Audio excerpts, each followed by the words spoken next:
अगर ऐसी ही डरावनी हिंदी हॉरर कहानियां सुनना चाहते हो तो सब्सक्राइब का बटन जरूर दबा देना।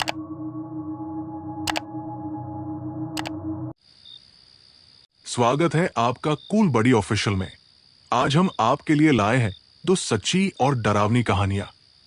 पहली कहानी एक ट्रक ड्राइवर और उसके खलासी की है, जो एक सुनसान रास्ते पर चलते हुए उस गांव से गुजरते हैं जो अब कब्रिस्तान बन चुका है, और वहां उन्हें कुछ ऐसा महसूस होता है जिसे वे कभी भूल नहीं पाए। दूसरी कहानी है उस पुराने पहाड़ी हॉस्पिटल के मुर्दा घर के नाइट गार्ड की, जिसने कई वर्षों तक अकेले ड्यूटी की और उस रात कुछ ऐसा देखा कि डर और रहस्य हर कोने में घुल गए। अगर आप सच में डरने और सिहरन महसूस करने के लिए तैयार हैं, तो कान और दिल खोलकर सुनिए। ट्रक ड्राइवर और उसके खलासी और मुर्दा घर की आखिरी रात। मेरा नाम राजेश यादव है। पिछले 12 सालों से ट्रक चलाता हूं। राजस्थान से लेकर बिहार तक लोडिंग अनलोडिंग का काम। ज्यादातर रात में सफर करता हूं, क्योंकि दिन में सड़कें भरी रहती है। रात की ठंडी हवा, डीजल की गंध और इंजन की घरघराहट, मेरे लिए यही जिंदगी है। उस रात भी कुछ ऐसा ही था। जयपुर से पटना की तरफ मैं माल लेकर निकला था। ट्रक में सीमेंट के बोरों की लोडिंग थी और साथ में मेरा कालू था। वो मेरा क्लीनर और साथ में एक तरह से भाई भी। दोनों की आदत थी रास्ते में किसी छोटे ढाबे पर रुककर चाय और सिगरेट के साथ थोड़ी बातें करना। लेकिन उस रात का मौसम कुछ अलग था। अक्टूबर का महीना था, पर हवा में अजीब ठंडक थी। आसमान बिल्कुल काला, एक भी तारा नहीं। चारों तरफ सन्नाटा था। बस ट्रक का इंजन गूंज रहा था और दूर कहीं से कुत्ते के भौंकने की हल्की आवाज आ रही थी। मैंने जीपीएस चालू किया था। फोन डैशबोर्ड पर टिका हुआ था और गूगल मैप्स की नीली लाइन चमक रही थी। कालू बोला, भैया, ये रास्ता कुछ अजीब लग रहा है। हम पहले कभी इस रूट से नहीं गए। मैंने कहा, जीपीएस से जा रहे हैं, कुछ नहीं होगा। नई सड़क खुली होगी शायद। कुछ किलोमीटर तक सब ठीक चला, पर फिर सड़क पतली होने लगी। चारों तरफ खेतों की जगह अब सूखी जमीन और बबूल के पेड़ दिखने लगे। कहीं कहीं सड़क पर कंकड़ ऐसे चरमराते जैसे किसी की हड्डियां टूट रही हों। फिर अचानक सिग्नल चला गया। जीपीएस की नीली लाइन वहीं रुक गई। रिकैलकुलेटिंग लिखा आया और फोन ने बीप की आवाज दी। मैंने फोन झटका, नेटवर्क चेक किया, कुछ नहीं। कालू बोला, भैया, कोई बोर्ड तो दिखा नहीं। ये जगह है कौन सी?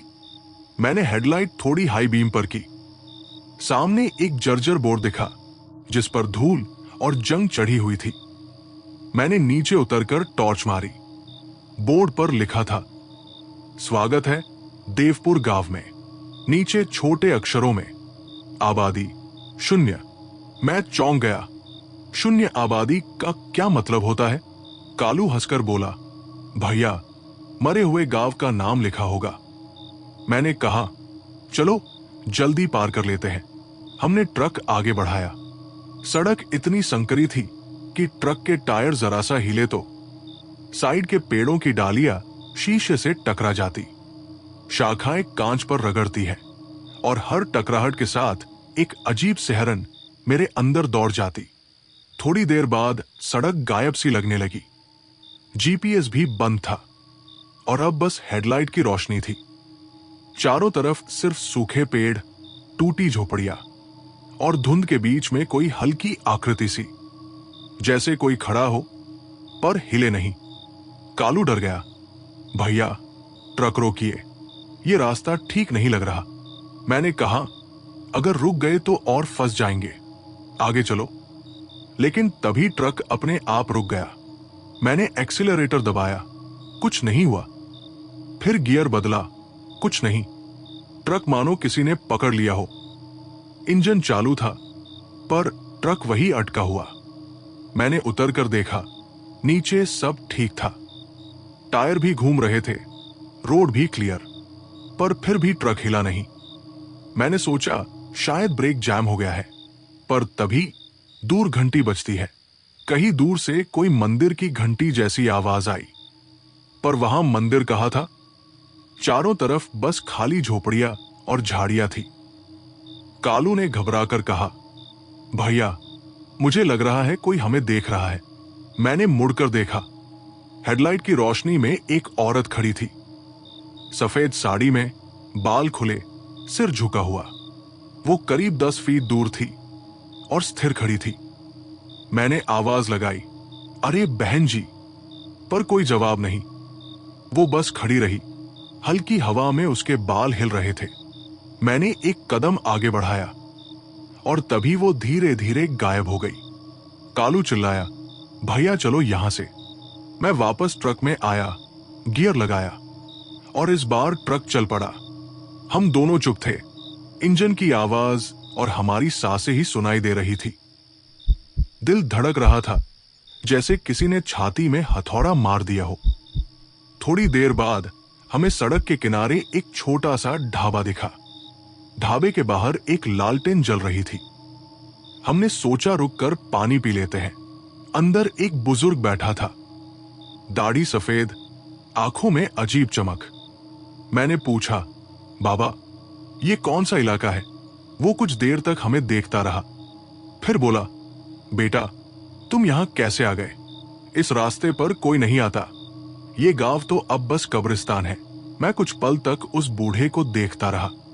उसकी आंखें लालटेन की रोशनी में अजीब चमक रही थी। चेहरा झुर्रियों से भरा, पर मुस्कान थी। वो मुस्कान जो दिल में डर छोड़ जाती है। मैंने झिझकते हुए पूछा, कब्रिस्तान मतलब? गांव खाली पड़ा है। बूढ़ा बोला, खाली नहीं बेटा, खाली तो सिर्फ जमीन दिखती है। जो वहां रहते थे वो अब भी है, बस दिखते नहीं। कालू ने धीरे से मेरा हाथ पकड़ा। भैया चलो यहां से चलते हैं।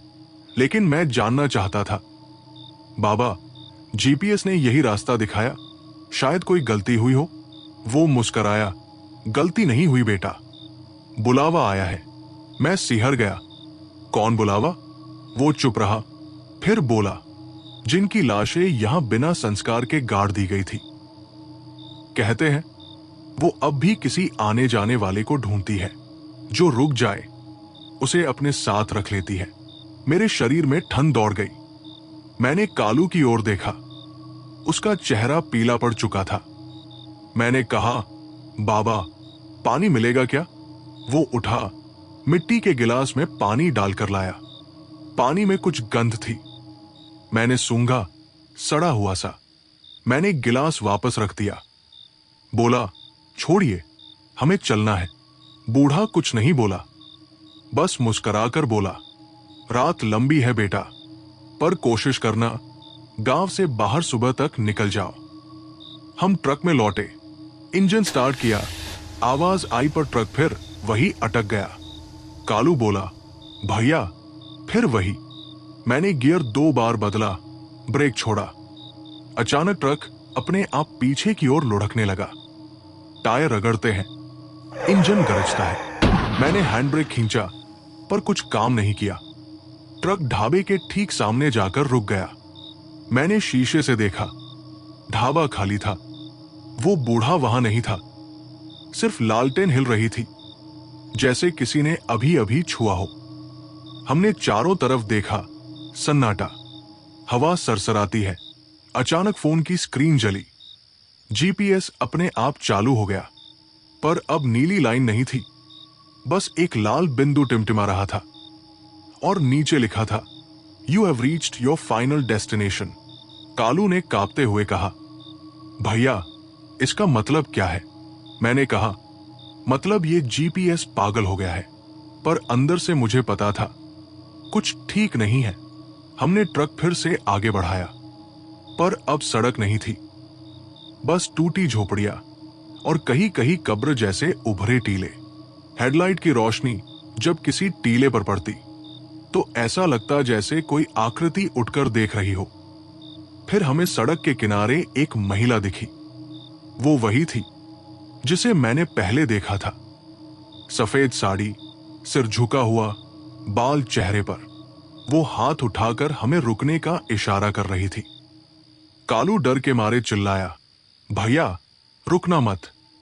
मैंने रुकने की कोशिश नहीं की, पर ट्रक अपने आप धीमा हो गया। स्पीडोमीटर नीचे गिरता गया। 60, 40, 20 और फिर ट्रक रुक गया। इंजन चालू था, लेकिन गाड़ी अपने आप थम गई। वो औरत अब ट्रक के बिल्कुल सामने थी। धीरे धीरे उसने सिर उठाया। चेहरा दिखा, आंखें नहीं थी, बस काले गड्ढे। मैं और कालू जम गए। कदमों की आहट पास आती है। वो धीरे धीरे ट्रक की ओर बढ़ी। मैंने हेडलाइट बंद करने की कोशिश की, पर स्विच फंस गया। उसका चेहरा अब रोशनी में पूरा साफ था। मांस झड़ चुका था, पर होठों पर मुस्कान थी।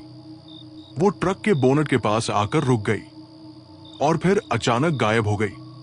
इसी के साथ ट्रक का इंजन अपने आप बंद हो गया। चारों तरफ अंधेरा छा गया, बस हवा का शोर और हमारी सांसों की आवाज। कालू ने कांपते हुए कहा, भैया ये जीपीएस हमें मौत की तरफ ले आया है। मैं कुछ बोल नहीं पाया, बस ट्रक की खिड़की से बाहर झांका। अब वहां न सड़क थी, न घर, न ढाबा, बस चारों तरफ कब्रें थी, ताजी मिट्टी और कुछ पर लकड़ी के टुकड़े रखे हुए। दूर घंटी बजती है, फिर वही आवाज, वही टोन, मगर इस बार वो घंटी पास आती जा रही थी। उस घंटी की आवाज पास आती जा रही थी, पहले दूर से, फिर बिल्कुल कानों के पास, जैसे कोई अदृश्य हाथ उसे बजा रहा हो। मैंने शीशे के पार देखा। चारों तरफ अंधेरा था, पर उस अंधेरे में कुछ हल्की आकृतियां दिख रही थी, जैसे कोई भीड़ खड़ी हो, पर सबके चेहरे धुंधले। मैंने इंजन दोबारा स्टार्ट करने की कोशिश की, पर कुछ नहीं हुआ। कालू अब से सकने लगा था। भैया चलिए यहां से, किसी तरह, मैं नहीं रह पाऊंगा। मैंने उसकी कंधे पर हाथ रखा। शांत रह, कुछ रास्ता निकालेंगे। इतने में फोन अपने आप जल उठा। स्क्रीन पर फिर वही लाल बिंदु टिमटिमा रहा था, लेकिन इस बार कुछ अलग लिखा था। Welcome back Rajesh. मेरा गला सूख गया।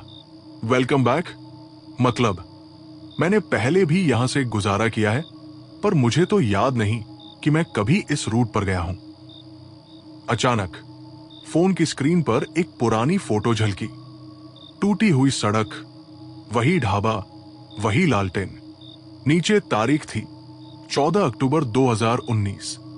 मुझे याद आया, उस साल मेरा एक दोस्त ट्रक ड्राइवर महेंद्र यही रूट लेकर गया था और फिर कभी वापस नहीं आया। उसका ट्रक बाद में देवपुर गांव के पास जलता हुआ मिला था। लाश नहीं मिली थी। कालू बोला, भैया ये फोन तो पागल हो गया है। मैंने धीरे से कहा, नहीं कालू, शायद ये वही फोन है जो महेंद्र के ट्रक में था। उसने आंखें चौड़ी कर दी। क्या मतलब? मैंने कहा, महेंद्र का फोन कभी नहीं मिला था और ये जीपीएस रूट शायद उसी से सिंक हुआ है। तभी ट्रक के पीछे किसी ने जोर से दस्तक दी। धड़ाम। हम दोनों उछल पड़े। कालू चिल्लाया, कौन है वहां? कोई जवाब नहीं, बस दोबारा वही दस्तक, अब और तेज। मैंने टॉर्च उठाई और नीचे उतरा। जमीन पर धुंध फैली हुई थी। ट्रक की लाइट बंद थी, पर लाल बैकलाइट में धुंध खून सी लग रही थी। मैंने पीछे जाकर टॉर्च मारी। वहां कोई नहीं था, बस कीचड़ में गीले पैरों के निशान थे और उनमें से कुछ ट्रक की ओर आ रहे थे, कुछ अंदर जा रहे थे। मैंने जल्दी से दरवाजा बंद किया। कालू कांप रहा था। भैया कुछ तो है इस ट्रक में। मैंने गुस्से में कहा, कुछ नहीं है, बस मेरा दिमाग घूम गया है। पर मैं जानता था झूठ बोल रहा हूं। अचानक रेडियो अपने आप चालू हो गया। रात अकेली है, पुराना गाना बजने लगा। हम दोनों ने एक दूसरे की तरफ देखा। रेडियो तो खराब था। कालू ने फुसफुसाया, भैया ये सब कोई खेल है। मैंने रेडियो बंद करने की कोशिश की, पर वॉल्यूम अपने आप बढ़ने लगा। गाने के बीच में किसी की आवाज मिली हुई थी, एक औरत की धीमी फुसफुसाहट। क्यों लौट आए राजेश? मैंने सांस रोक ली। कालू, तूने सुना? भैया, उसने आपका नाम लिया। मैंने रेडियो खींचकर डैशबोर्ड से निकाल दिया और बाहर फेंक दिया, पर आवाज अब ट्रक के अंदर गूंजने लगी। क्यों लौट आए? हमें छोड़कर क्यों गए थे? हवा सरसराती है। ट्रक के अंदर ठंड बढ़ गई। ऐसा लगा जैसे किसी ने बर्फ डाल दी हो। मैंने डैशबोर्ड पर हाथ रखा, ठंडा। फिर विंडशील्ड के कोने में धुंध जमने लगी और उस धुंध में धीरे धीरे कुछ लिखा गया। महेंद्र। कालू अब रोने लगा। भैया, हमें यहां से भागना चाहिए। मैंने हिम्मत जुटाई, इंजन की चाबी घुमाई। इस बार ट्रक चालू हो गया। मैंने क्लच छोड़ा और पूरा एक्सीलरेटर दबा दिया। ट्रक धुआं छोड़ते हुए आगे बढ़ा, पर सड़क अब किसी भूल भुलैया जैसी लगने लगी। हर मोड़ के बाद वही झोपड़ियां, वही पेड़, वही पत्थर। मैंने कहा, ये तो हम घूम कर वही आ गए। कालू बोला, भैया, शायद हम फंस गए हैं। तभी सामने वही ढाबा फिर से दिखा। लालटेन टिमटिमा रही थी और दरवाजे पर वही बूढ़ा बैठा था, पर इस बार उसकी आंखें बंद थी और सामने जमीन पर एक ताजी कब्र खुदी हुई थी। मैं धीरे धीरे ट्रक रोककर उतरा, बूढ़े की ओर गया, बोला, बाबा, ये सब क्या है? उसने आंखें खोली। उनमें अब पुतलियां नहीं थी, बस सफेदी। वो बोला, बेटा, तुम फिर लौट आए। मैंने तो कहा था सुबह से पहले यहां से निकल जाना। मैं कांप गया। बाबा, मैं कैसे निकलूं? हर रास्ता मुझे यही लाता है। वो बोला, क्योंकि तुम्हारा सफर अधूरा था। क्या मतलब? 4 साल पहले जब तुम्हारा दोस्त महेंद्र यहां मरा था, तो ट्रक चला कौन रहा था? याद है? मैंने सिर झुका लिया। मुझे सब याद आने लगा। उस रात मैं और महेंद्र साथ थे। शराब पीकर ड्राइव कर रहे थे। मैं सो गया था और ट्रक महेंद्र चला रहा था। एक मोड़ पर मैं उठा, पर देर हो चुकी थी। ट्रक पलट गया। मैं किसी तरह निकल आया, पर महेंद्र जिंदा जल गया। मैंने पुलिस को बताया कि वो अकेला था, ताकि कंपनी मुझे दोष न दे। बूढ़ा बोला, तुम्हें लगा तुम बच गए, पर कुछ कर्ज जमीन पर नहीं चुकाए जाते बेटा। बूढ़े की आवाज मेरे कानों में गूंजती रही। कुछ कर्ज जमीन पर नहीं चुकाए जाते बेटा। मैं पसीने में भीगा खड़ा था, लेकिन हवा इतनी ठंडी थी कि सांस लेते ही धुआं निकल रहा था। कालू अब सन्न था। उसकी आंखें मुझसे जवाब मांग रही थी, पर मेरे पास कोई जवाब नहीं था। मैंने हकलाते हुए कहा, बाबा, मैं सिर्फ जिंदा रहना चाहता था। बूढ़ा बोला, और उस रात महेंद्र भी तो यही चाहता था, पर तूने उसे छोड़ दिया। ट्रक से कूद गया और उसे वही जलने दिया। मेरे पैरों के नीचे की जमीन कांपने लगी। ढाबे की दीवारों पर जलते कोयले की रोशनी अब लाल से काली हो रही थी। हवा सरसराती है। कालू ने मुझे पकड़ लिया। भैया, चलिए, ये आदमी पागल है। हम दोनों भागे, ट्रक में चढ़े, इंजन स्टार्ट किया। इस बार ट्रक जोर से गरजा और जैसे ही आगे बढ़ा, पीछे से बूढ़े की आवाज आई, अब चाहे जहां जाओ बेटा, देवपुर तुम्हारे अंदर बस चुका है। मैंने शीशे में देखा। ढाबा गायब था। अब वहां सिर्फ एक खुला मैदान था, जहां कई छोटी छोटी कब्रें फैली थी और बीच में एक टूटी हुई लालटेन जमीन पर रखी थी। मैंने ट्रक की स्पीड बढ़ाई। 60, 70, 90। सामने कोई सड़क नहीं थी, फिर भी मैं चला जा रहा था। जीपीएस फिर चालू हुआ। स्क्रीन पर एक नई लाइन उभरी, नीली नहीं, लाल, और उस पर लिखा था, फॉलो द ब्लड राउट। मैंने फोन खिड़की से बाहर फेंक दिया, पर अब वो आवाज मेरे कानों में गूंज रही थी, follow the blood route, follow the blood route. Kalu ने कान ढक लिए, चिल्लाया, भैया, ये सब क्या है?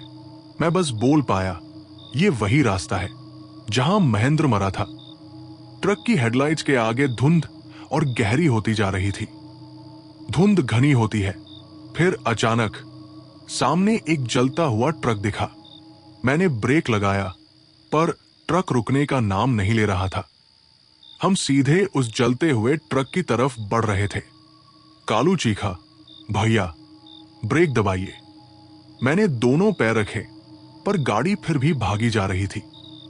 आंखों के सामने वो ट्रक नजदीक आता गया और जैसे ही टक्कर होनी थी, वो जलता हुआ ट्रक गायब हो गया। सिर्फ राख और धुआं बचा। मैंने गाड़ी रोक दी। दोनों बाहर निकले। जमीन पर वही महेंद्र की नंबर प्लेट पड़ी थी, RJ 12 4578। वही नंबर जो मेरे ट्रक पर था। कालू बुदबुदाया, भैया ये तो। मैंने कहा, हाँ ये वही ट्रक है, बस अब दो है। अचानक हवा चली, तेज, ठंडी, और उसी के साथ आसपास की मिट्टी उड़ने लगी, जैसे कब्रें खुद ब खुद खुल रही हों। कदमों की आहटें हर तरफ। धुंध के अंदर से परछाइयां निकलने लगी।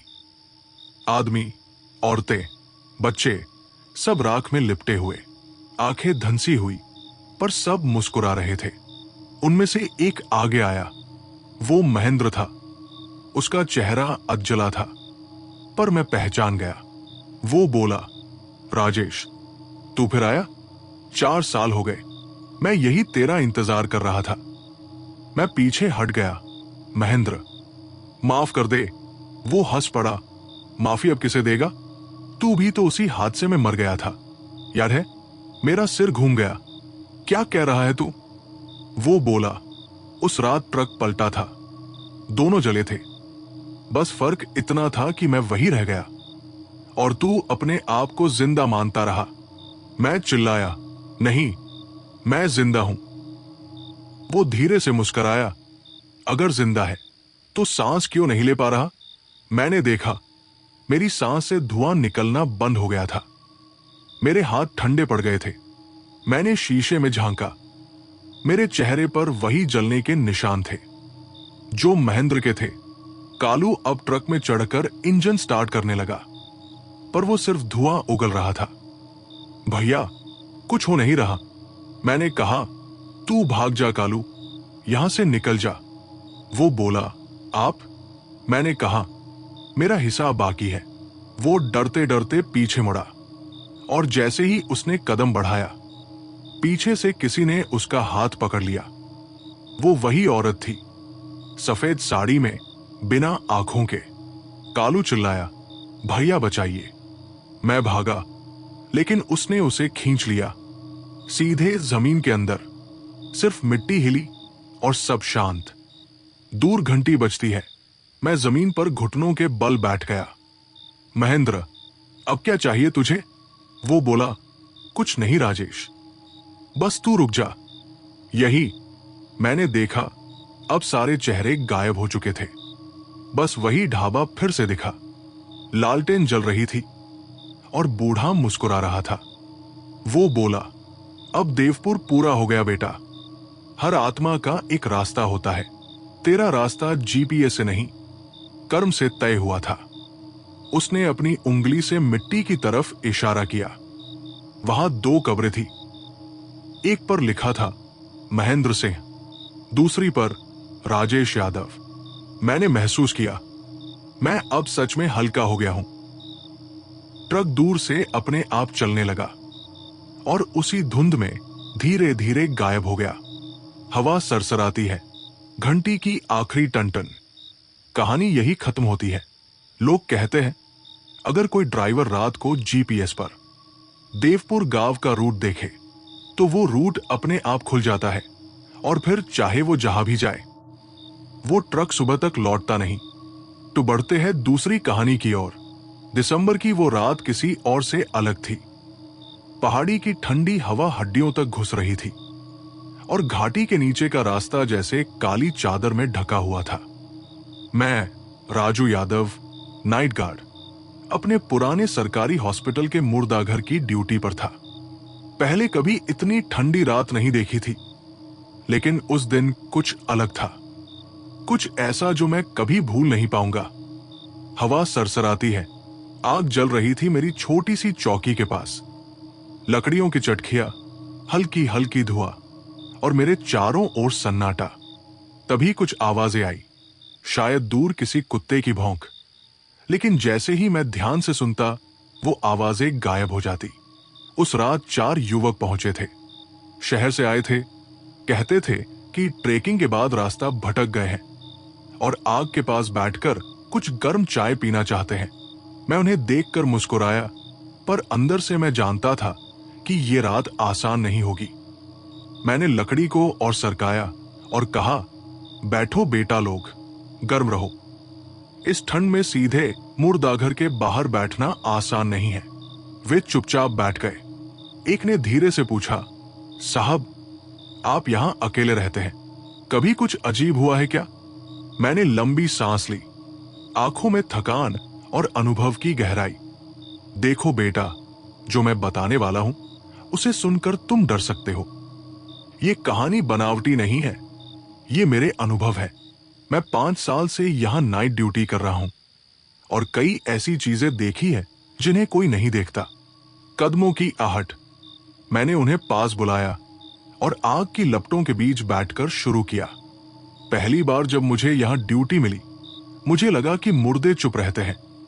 डर तो जिंदा लोग ही देते हैं, पर यहां का माहौल अलग था। दिन में सब ठीक रहता है, डॉक्टर आते हैं, शव आते जाते हैं, पुलिस रिपोर्ट बनाती है। लेकिन रात में सब कुछ रुक जाता है और तभी शुरू होती हैं चीजें जो इंसान की समझ से बाहर है। पहले 2 साल तक सब सामान्य था, लेकिन दिसंबर की एक रात, मौसम सर्द, धुंध घनी, तब मेरे मोबाइल की घड़ी ने मुझे 3:11 दिखाई। मैंने देखा कि सीसीटीवी में गेट के पास कोई खड़ा है, पर उसके पैर जमीन पर नहीं थे, परछाई नहीं थी, बस एक साया जो हिल नहीं रहा था। दरवाजा चरमराया। मैंने टॉर्च उठाई और बाहर झांका। गेट बंद था। मैंने सोचा शायद ग्लिच हुआ है, लेकिन अगले दिन जब मैंने फुटेज चेक किया, वो 3:11 तक का रिकॉर्ड खुद ही डिलीट हो गया था। कोई नहीं बता सकता कि वो क्या था। लड़के अब चुप थे। आग की लपटें धीरे धीरे बुझ रही थी। कुछ और भी हुआ। कोल्ड स्टोरेज वाला कैमरा झिलमिलाया। अंदर जाकर देखा तो फर्श पर ताजे पैरों के निशान थे। मैं डर गया, पर पीछे हट नहीं सकता था। धीरे धीरे मैं उस कमरे में गया। वहां सिर्फ टूटी चारपाई और पुराने बॉक्स थे, लेकिन दीवार पर लिखा था, मत खोलो, वो जाग जाएगी। हवा तेज चलती है। मैंने पीछे हटकर सोचा कि ये सब बस मेरी कल्पना है, लेकिन फिर कुछ हिलने लगा। चादरें, बॉक्स सब। और तभी मुझे किसी के फुसफुसाने की आवाज आई, बाबू दरवाजा खोल दो। मैं घबराया, पीछे मुड़ा, पर कोई नहीं था। बस दीवार पर एक अजीब सी परछाई थी जो मेरे हर कदम के साथ हिलती रही। मुझे लगा कि अब मैं अकेला नहीं हूं। आग के पास बैठे चारों युवक अब कांप रहे थे। मेरी आंखों में वही डर था जो मैंने उस रात महसूस किया था। तुम लोग सोच रहे होगे कि ये सब हॉरर मूवी जैसी है, लेकिन बेटा, ये असली था। मैं खुद वहां खड़ा था और वो सब देख रहा था। सीसीटीवी सिर्फ रिकॉर्ड नहीं करता, वो दिखाता है जो तुम देखना नहीं चाहते। उस दिन के बाद मैंने सीखा कि डर सिर्फ मौत का नहीं होता, कभी कभी डर देखने का होता है। और यहां देखो बेटा, जो मैंने देखा वो अब भी यहां हर रात होता है। मैंने एक लंबा कश लिया। हवा ठंडी थी, आग की लपटें कमजोर पड़ रही थी। चारों लड़के अब मेरी ओर देखते रहे, उनके हाथ कांप रहे थे। अगली बार मैं तुम्हें बताऊंगा कि उस रात जो हुआ वो कैसे शुरू हुआ, कैसे बढ़ा और आखिर में मेरे सामने क्या आया। लेकिन अब बस इतना ही। कदमों की हल्की आहट। चारों चुप रहे। मैं फिर से लकड़ी को सरकाया और आग को थोड़ा और बढ़ाया। बाहर धुंध घनी थी और घाटी में केवल मेरी सांसों की आवाज गूंज रही थी। बस याद रखना, मैंने धीरे से कहा, यहां हर आवाज का मतलब होता है। हर साया सच में कुछ छुपाए रखता है। और जब रात गहरी हो जाती है तो यहां कोई नहीं अकेला होता। हवा सरसराती है। दरवाजा चरमराया। मैंने फिर देखा, सीसीटीवी स्क्रीन पर कोई नहीं था, लेकिन मेरे दिल की धड़कन बता रही थी कि वो कहीं पास ही है। रात अब और गहरी हो चुकी थी। धुंध घाटी में फैल चुकी थी और हवा और भी तेज चल रही थी। मैं आग के पास बैठा था और चारों लड़के मेरी हर एक हल्की सांस और हर कदम पर ध्यान दे रहे थे। उनके चेहरे पर डर साफ झलक रहा था। मैं राजू यादव, नाइट गार्ड, उन्हें बताने वाला था उस रात के बारे में जब मेरी हिम्मत और समझ दोनों पर खलल पड़ा। हवा सरसराती है। उस रात की शुरुआत कुछ भी आम नहीं थी। मैंने कहा, मैंने मॉनिटर चालू किया और देखा कि गेट के पास कोई खड़ा है, पर उसका पैर जमीन पर नहीं था, उसकी परछाई नहीं थी। मैंने सोचा शायद धुंध की वजह से कुछ दिख रहा है, लेकिन अगले पल वो स्क्रीन से गायब हो गया। मैंने टॉर्च उठाई और बाहर देखा। गेट पूरी तरह बंद था। कोई भी आदमी वहां नहीं था। तभी मुझे लगा कि मेरे पीछे कुछ हलचल हुई। जब मैंने पीछे देखा तो केवल धुंध और कुछ घने साए थे, लेकिन जिस दिशा से वो आया वहां हवा ठंडी और घनी थी और मुझे लग रहा था कि कोई मेरी ओर देख रहा है। कदमों की आहट। मैंने हिम्मत जुटाई और पोस्टमार्टम रूम की ओर गया। दरवाजा अपने आप थोड़ा खुला था। अंदर गूंज थी, जैसे कोई फुसफुसा रहा हो। मैंने टॉर्च घुमाई। वहां केवल लाशें थी, चारपाई और कुछ पुराने बॉक्स, लेकिन फर्श पर ताजे पैरों के निशान थे जो धीरे धीरे मेरी ओर बढ़ रहे थे। मैं जम गया। जैसे ही मैंने निशानों का पीछा किया, एक हल्की आवाज आई, बाबू, दरवाजा खोल दो। मैंने पीछे मुड़ा। कोई नहीं था, बस एक परछाई दीवार पर हिल रही थी। मेरी सांसें तेज हो गई। दिल जोर जोर से धड़कने लगा। दरवाजा चरमराया। मैंने सोचा कि अब मुझे ये सब झेलना ही होगा। तभी पोस्टमार्टम रूम की खिड़की के पास मैंने उसे देखा। एक औरत, नीले चेहरे और गीले बाल, ठंडी हवा में चल रही थी। उसके पांव जमीन को नहीं छू रहे थे। उसकी आंखों में वही दर्द था जो मैं समझ नहीं पाया। उसने मेरी ओर देखा और धीरे धीरे बढ़ती हुई आहट के साथ मेरे पास आई। उसकी सांस की ठंडी गंध मेरे चेहरे तक आई।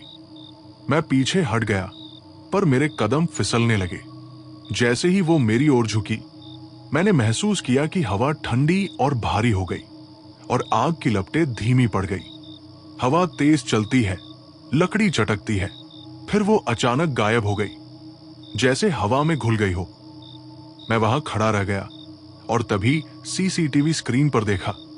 वहां मेरी परछाई नहीं थी, लेकिन उस औरत की परछाई झिलमिला रही थी। स्क्रीन 3:11 पर चमक उठी और फिर एक पल में बंद हो गई। उस रात के बाद मैंने समझ लिया कि यहां जो भी होता है वो सिर्फ दिखाई नहीं देता, वो महसूस किया जाता है। और ये अनुभव तुम्हें डराए बिना नहीं छोड़ेगा। दूर घंटी की आवाज, कुत्ते भौंकते हैं। तुम लोग सोच रहे होगे कि मैं पागल हूं, पर बेटा, अगर तुम वहां होते उस ठंडी घनी धुंध में और वो परछाई तुम्हारे पास आती, तो तुम्हें भी वही डर महसूस होता। ये डर सिर्फ आंखों से नहीं, दिल से महसूस होता है। उस रात मैं केवल देख रहा था, हर हरकत को महसूस कर रहा था। और अब जब मैं तुम्हें बता रहा हूं, तुम्हें वही ठंड, वही सन्नाटा, वही धुंध और वही आग महसूस होनी चाहिए। कदमों की हल्की आहट पास से मैंने चारों लड़कों को पास बुलाया और कहा, सिर्फ सुनो, समझो और डर के साथ जियो। अगर तुमने आज इस अनुभव को महसूस कर लिया तो समझ लो, मुर्दा घर में हर रात कुछ न कुछ होता है। लड़के अब बिल्कुल चुप थे। उनकी आंखें बड़ी थी, सांसें तेज। मैंने फिर लकड़ी को सरकाया, आग की लपटों को जिंदा रखा। बाहर धुंध घनी थी और घाटी में केवल मेरी सांसें गूंज रही थी। अगली सुबह जब पुलिस और टेक्नीशियन आए, मैंने उन्हें बताया। वे हंसे, लेकिन जब उन्होंने सीसीटीवी देखा तो उनकी आंखें फैल गई। फुटेज में 3:11 के समय कुछ नहीं दिखा, लेकिन स्क्रीन पर हल्की हल्की परछाइयां झिलमिला रही थी, जैसे कोई सचमुच वहां मौजूद हो।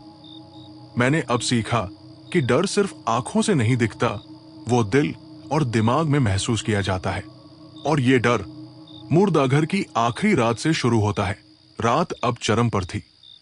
धुंध इतनी घनी थी कि हाथ आगे बढ़ाने पर भी कुछ नजर नहीं आता था। आग की लपटें धीरे धीरे बुझ रही थी और घाटी में केवल हमारी सांसें गूंज रही थी। चारों लड़के, रोहित, सुमित, विवेक और गौरव आग के पास चुपचाप बैठे थे और मेरी आंखों में डर साफ झलक रहा था। मैं राजू यादव, नाइट गार्ड, उन्हें बताने वाला था उस रात की पूरी सच्चाई, जिसे सुनकर उनके रोंगटे खड़े हो जाए। हवा सरसराती है। उस रात मुझे लगा कि अब मैं अकेला नहीं हूं। पोस्टमार्टम रूम से धीरे धीरे कोई आगे बढ़ रहा था। मैंने टॉर्च उठाई और देखा, वही औरत, नीले चेहरे, गीले बाल, आंखें इतनी गहरी कि मैं खुद को भूल गया।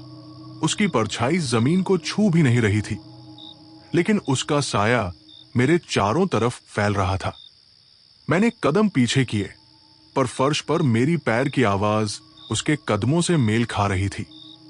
मैं डर गया, पर अब पीछे हटना संभव नहीं था। कदमों की आहट पास से वो धीरे धीरे मेरे पास आई। उसकी सांस ठंडी थी और जैसे वो मेरे कान में फुसफुसा रही हो, बाबू, तुमने दरवाजा खोला, अब मैं देख रही हूं। मेरे हाथ कांप रहे थे और मैं जड़ सा खड़ा था। चारों लड़कों ने मुझे देखा। उनके चेहरे पर वही सन्नाटा और डर था जो मैं महसूस कर रहा था। दरवाजा चरमराया, हवा तेज चली। तभी अचानक पोस्टमार्टम रूम की खिड़की से झिलमिलाहट आई। मैंने देखा कि उसकी परछाई अंदर खड़ी है, टेबल के पास, वही जगह जहां पहले लाश रखी गई थी। मेरे दिल की धड़कन इतनी तेज थी कि कानों में उसका थरथराना सुनाई दे रहा था। मैंने सोचा कि अब मेरा अंत होगा, पर वो कुछ नहीं कर रही थी, बस खड़ी थी और उसकी आंखों में दर्द और इंतजार दोनों झलक रहे थे। मैंने महसूस किया कि ये डर केवल मौत का नहीं, बल्कि उस दर्द का है जिसे कोई खत्म नहीं कर सका। हवा सरसराती है, दूर घंटी बजती है। मैंने लकड़ी को सरकाया और आग को थोड़ा बढ़ाया। उसका ध्यान उस आग की ओर गया। वो धीरे धीरे पीछे हट गई, पर उसकी उपस्थिति हर जगह महसूस हो रही थी। बाहर धुंध में उसका साया अब भी दीवारों पर उभर रहा था। मैंने चारों लड़कों से कहा, देखो बेटा लोग, डर केवल आंखों से नहीं दिखाई देता, ये दिल और दिमाग में बस जाता है। यहां हर रात कुछ न कुछ होता है और अब भी यही हो रहा है। कदमों की हल्की आहट पास से। उस रात मैंने सीखा कि डर की सच्चाई तब समझ में आती है जब तुम महसूस करो कि कोई हमेशा तुम्हारे पास है, पर तुम उसे पकड़ नहीं सकते। और अब देखो बाहर। मैंने टॉर्च को धीरे से झुकाया। चारों लड़के चुप थे। बाहर धुंध में कुछ हल्का सा हिल रहा था। उनकी आंखें बड़ी थी और रूह में सिहरन दौड़ गई। मैंने देखा, पोस्टमार्टम रूम की खिड़की में वही परछाई झिलमिला रही थी और हल्की हल्की आवाज आती रही, धीमी फुसफुसाहट, बाबू, आग ठंडी हो गई है। और फिर वो गायब हो गई, लेकिन उसकी उपस्थिति वहां थी, हर कोने में, हर धुंध में, हर रात, उस पुराने पहाड़ी मुर्दाघर में। वही सन्नाटा और वही डर रहता है। मैं नाइट गार्ड हूं, राजू यादव।